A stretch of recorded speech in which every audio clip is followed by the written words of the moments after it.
हे स्वामिनाथ करुणाकर दीनबन्धो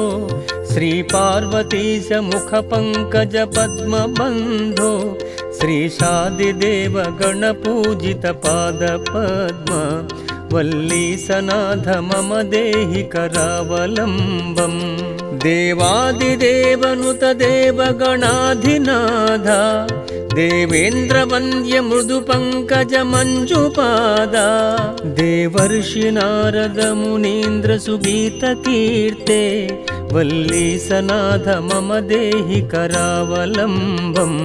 वल्लीसनाथ मम देहि करावलम्बम्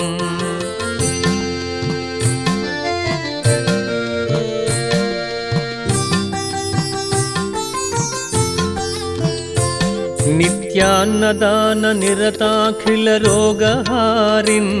तस्मात् प्रदान परिपूरित भक्त कामा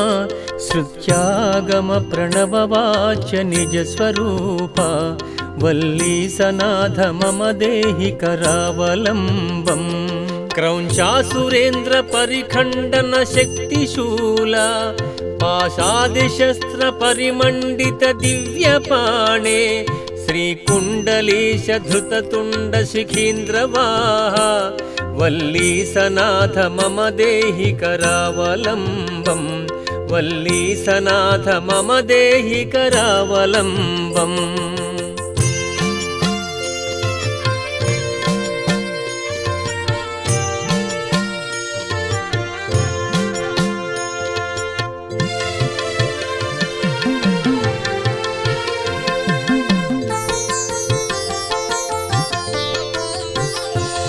देवादिदेव रथमण्डल मध्यवेद्य देवेन्द्रपीठ नगरं दृढचापहस्तं शूरं निहत्य सुरकोटिभिरीड्यमान वल्लीसनाथ मम देहि करावलम्बम् हारादिरत्नमणियुक्त किरीटहारा केयूरकुण्डलसत्कवचाभिरामा हे वीर तारक जयामर बृन्दवन्द्य वल्लीसनाथ मम देहि करावलम्बम् वल्लीसनाथ मम देहि करावलम्बम्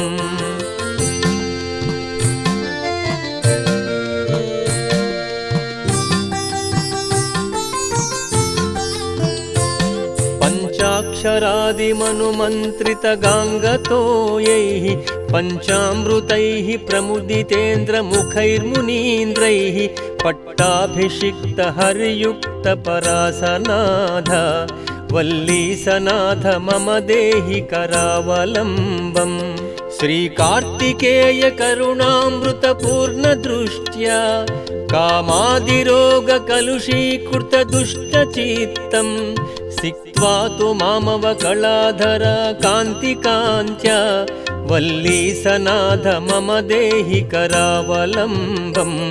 वल्लीसनाथ मम देहि करावलम्बम् सुब्रह्मण्याष्टकं पुण्यं ये पठन्ति द्विजोत्तमाः ते सर्वे मुक्तिमायान्ति सुब्रह्मण्यप्रसादतः सुब्रह्मण्याष्टकमिदं प्रातरुत्थाय यः पठेत् कोटिजन्म कृतं पापं तत्क्षणादेव नश्यति इति सुब्रह्मण्याष्टकं सम्पूर्णम्।